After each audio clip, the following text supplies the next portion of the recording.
Welcome into Bears Now by Chat Sports. I'm Harrison Graham. We got some Bears draft rumors to get into as we are exactly 2 weeks away from the 2025 NFL Draft.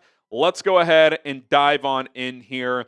A couple of kind of rumors, reports from Matt Miller of ESPN, one of their draft analysts. And the first one here is that by all accounts, the Bears love Boise State running back Ashton Jeanty, which I don't think is a surprise, but kind of just further confirmation that he's someone they would really like to get if they're able to. Here's Miller via ESPN.com. He said the Bears love Ashton Jeanty, according to scouts around the league who've observed the team's activity this offseason. So the Boise State running back could be the pick at number 10 if he's still around. And that's the big question, right? Like, will Ashton Jeanty fall to number 10? I think it's less than 50-50 at this point. 2-3 weeks ago, I thought it was 50-50. I do think the Raiders stuff is real. I don't think it's a given. I don't think it's a lock that he's going to go 6 to Las Vegas, but I do think that's a possibility. I don't think it's completely impossible for a team like the Patriots at 4 to take him. Even the Jags at 5, as ETN there has been kind of underwhelming the last couple of years. In a draft with a lot of uncertainty, these teams, even if running back isn't their top need, picking 1 through 9 before the Bears might just look at this and say, look, I know what I'm getting in Ashton Jeanty. Even if X player has a better chance if he hits to help us this year and long term, I know Jeanty can help my team. So I think there's just, you got a lot of bullets to dodge between 1 and 10. Now, there is another little note here on the Raiders and Ashton Jeanty. Could they pass on him? Albert Breer via Sports Illustrated said on one of his videos recently that he believes trenches is a more likely area that Vegas would like to go.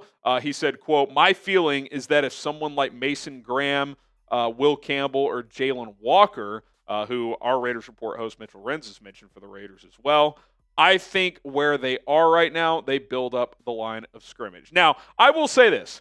If Jeanty does get past the Raiders, the odds increase a lot. Not just because it's one more team closer to 10, but because that's been like the popular one, right? Like Jeanty to the Raiders, Jeanty to the Raiders. Like consensus mock drafts right now, like that's the most popular pick. But when you look at the draft order, are the Jets going to take him? There was that report out of New York that maybe they would consider taking him and then trading Breece Hall. Okay, I guess there's a chance, but I think that's pretty unlikely, although they really want to lean into Justin Fields. They could do that. Carolina, they're not going to take him. They drafted Jonathan Brooks last year, and they just paid Chuba Hubbard. So I feel confident saying they would not take Jeanty. The Saints, I guess it's possible, but if Shedeur is still there, I think that's real. I think Tyler Warren's a player they would look at. I think a Will Campbell or Armand Membou, if they're on the board, is someone they would look at as well. They've always been known to go defensive line in the first round also. That's an area they could target. So I do think if Jeanty gets past the Raiders at 6, you're at least, I would say right now it's less than 50-50. If he gets past the Raiders, I actually think it's greater than 50-50 that he gets to the Bears, although there's still 3 slots to go and a team could trade up or whatever the case may be. So I do think that 6th slot is the key for the Bears' chances of getting Jeanty. Will he be available? What do you guys think? Will Ashton Jeanty be on the board when the Bears select at number 10? Type Y for yes, you think he will. Type N for no, you think he won't. I would bet against it right now, but I don't think it's impossible. There's people out there, there's no way he gets to 10. I think there's a way, but I'd give it about a 40% chance right now. Okay, could the Bears target defensive tackle over the edge position? I think this is pretty interesting. Matt Miller again saying this, quote, Chicago has 2 second-round picks, so it could be aggressive and package them to trade back into to the end of round 1. If a desired pass rusher falls, that rusher could be a defensive tackle or an edge rusher, with the team viewing defensive tackle as a more pressing need. Now, I'm not sure where he's heard that from. That's certainly interesting because to me, when you kind of look at the defensive line group as a whole, I think there's way more volume of guys on this roster right now that can play defensive tackle at a solid level than at edge. I mean, let's just look at it, right? Gervon Dexter, Grady Jarrett, Andrew Billings, Chris Williams was solid last year. Jonathan Ford late in the year was pretty solid. Zach Pickens wasn't very good, but he was a third-round pick a couple years ago. And they've already said they view Dayo Odeyingbo as a guy that's going to kick in some. He's done that the last couple of years. So that's 7 bodies that could realistically, if they had to, give you snaps on Sunday, with about 5 of those being at least serviceable to solid level players. Whereas at edge, you've got Sweat. You can include, obviously, you include Odeyingbo in that as well. That's probably going to be his first position. But then it's like, okay, to me, you're banking a lot on Austin Booker. Is Daniel Hardy going to play real snaps at edge this year?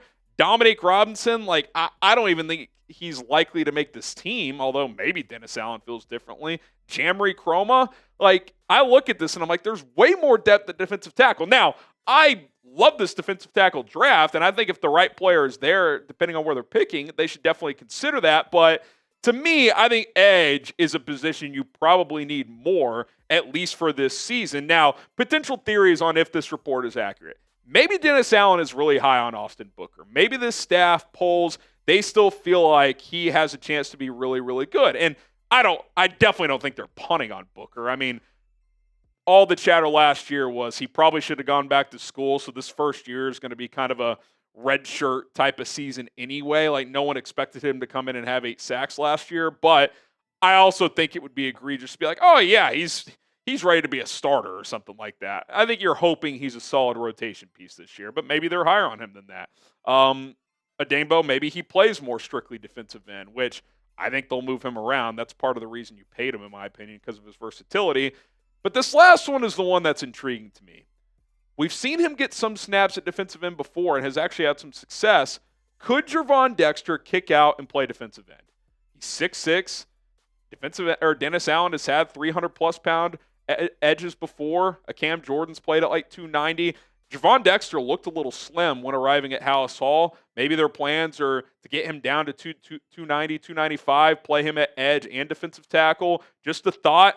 If this report is true that they view defensive tackle as a bigger need, even though they threw Grady Jarrett some money, I wonder what that means for a guy like Gervon Dexter. Are they moving him to the edge? I certainly wouldn't rule it out because I don't know what else to point to because you just have more bodies on the interior than you do at edge. What do you guys think the bigger need is on the defensive line? I do think it's edge. I don't think there's some huge gap between the two. You just need more quality defensive linemen. But if you're asking me right now, which position group do I feel better about, edge or defensive tackle? I would say defensive tackle. You just have more options there overall on this defense. Okay, more draft buzz to dive into. A lot to talk about here on a Thursday. Game Time.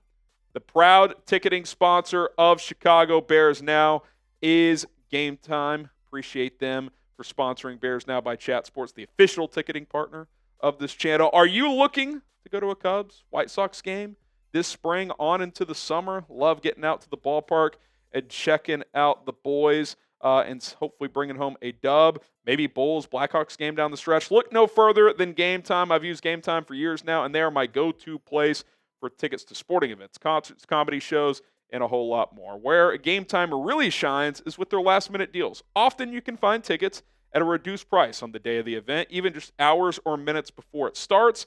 Their feature Game Time picks will highlight the best deals in the venue available, combining the quality of seat and ticket price. Plenty of other benefits with Game Time include all-in pricing, views from the seats when you're surfing for tickets, which is important, and Game Time ticket coverage, the most flexible customer service policy in the ticketing industry. So, download the Game Time app today. Use code CHATSPORTS, all one word, CHATSPORTS, to get $20 off your first purchase only right now. That is code CHATSPORTS for $20 off. Terms apply. Download the Game Time app today. Last minute tickets, lowest prices, guaranteed. Appreciate Game Time. Okay, a couple more stories here. Is left tackle in play at 10? I think we all think it is, certainly, but little nugget from Courtney Cronin here via ESPN. She says, yes, Chicago flipped the interior of the offensive line via trades and free agency, but don't rule out the Bears addressing O-line at number 10. Using the number 10 pick on a left tackle fits what general manager Ryan Poles discussed at the league owners' meetings, about short-term versus long-term thinking. Chicago might not need a rookie left tackle to start in 2025, but bringing in competition for now and later is a scenario the Bears are weighing. In my opinion, there are 2 offensive linemen that I would consider at number 10 in this draft. That is Will Campbell out of LSU, and that is Armand Membou out of Missouri. And I think Campbell, obviously a 3-year starter at left tackle. Membou has played right tackle and a little bit of guard, but I think he's got the chops and enough of the traits to play left tackle. There's differing opinions there, though, including one we'll get to in a second. If both are gone, I just, to me, you're reaching if you take really any other offensive lineman in this draft, but a left tackle. Josh Simmons pre-injury, I think, would be in this mix, but I think there's too many questions there. For number 10, I like Josh Connerly a lot. He kind of reminds me of Darnell Wright in the sense that he's been rising throughout the draft process. Like at the end of the college football season, probably like an early second-round pick, had a good Senior Bowl. Like I think he'll go round 1, but I think 10's a little early. Is anyone else in that range for left tackle? Not at 10. I just don't think so. I think you go a different position in that scenario. I think you've done enough, which is why what they did in free agency was so important, to not force the issue at number 10 on the offensive line. But if they want to take Will Campbell if he's there, if they want to take Armand Membou, certainly would be fine with that. But you get to a third offensive lineman at 10, I don't like the options that early. Okay, one more story we'll get to in a second around Armand Membou, but draft rumors are heating up, man. Every single day there's new nuggets out there. We're covering it here on Chicago Bears Now. Stay locked in. Hit that subscribe button and turn on notifications and select all on those notifications so you don't miss out. Okay, is Membou not an option at left tackle? That's been a debate with Will Campbell. There's been a little bit of that with Membou as well, who has longer arms and is longer than Campbell, but he's 6'4"-ish. Campbell is closer to 6'6", which you prefer with your tackles, but he's got longer arms. I think he can do it. Brad Biggs of the Tribune said this on The Score today, saying that more teams across the NFL are looking at him, Armand Membou, as a guard than a left tackle. So remember a couple months ago, the thought was he's either a right tackle or a guard. But then people like Dane Brugler, a few others, like, no, I think he could play left tackle. The only reason he played right tackle at Missouri is because they already had a left tackle in place, and there was no reason to shuffle things around. But I do think, like Will Campbell, like Kelvin Banks, there's going to be differing opinions across the league around these guys. Are they a left tackle? Are they a guard? Are they right tackle only? I think you're going to see different kind of reports from different teams leak out about that, and I think you're already seeing that. If the Bears don't view Membou as a legitimate left tackle option, which quite frankly I think is true with Campbell as well, I just don't think you can take that player at 10. Like, if he's so far and away the best player available on your board, I'm not going to argue against it. But again, and we talked about this with Campbell about a week ago. If you don't think he can play left tackle, even if he is your best player available, which I am an advocate for, where does he play? Unless you're flipping Darnell Wright to left tackle and you think he can play right tackle, the player you draft, okay, fine, but that's a risk. And also, when's he getting on the field? Is Joe Thuney a one-and-done guy? To me, he's your best offensive lineman. I would like to have him more than a year unless he falls off a cliff this year.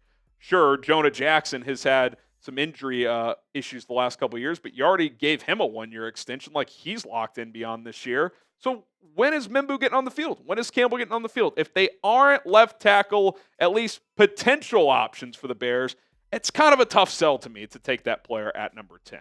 With all that being said, Braxton Jones, Karan Amagaji in the mix, obviously. Who will start at left tackle for the Bears in week 1? I think the betting favorite would be Jones, even though he's coming off an injury. I would say, if you went straight betting odds, Braxton Jones, some player not on the roster yet, Karan Amagaji. That would be my guess, but if you have a thought, let us know. And then this came in just a little bit before the show that Shamar Stewart is going to visit with the Bears probably early next week, I would guess, based on this report. You guys know how I feel. I'm not a Shamar Stewart guy. At 10, you want to, I don't know, if some team like Pittsburgh trades up, they need to take a quarterback at 10 or something like that, and you fall all the way back to 21, get a lot of future capital, and you want to take him at 21, have at it. I still wouldn't be in love with it, but I can stomach it at that spot because he is a tradesy guy. He's big and powerful. He's not a garbage prospect. I just don't think he's a top 10 player in any draft, including this draft that isn't that top heavy, doesn't have that good of a pass rush arsenal, and he's a good run stopper, but it's not like he's dominant to take him that high. Just trust your eyes, Ryan Poles, Dennis Sound. Like he's got a long way to go to having a chance to reach that potential. To me, I'm not taking that at number 10. All right. Appreciate you guys for tuning in. A lot of draft buzz to discuss here today. Hopefully you guys enjoyed it. If you made it to the end of the video, I appreciate you. That makes you a real one. Give me a follow on Twitter at HGramNFL for more Bears draft updates.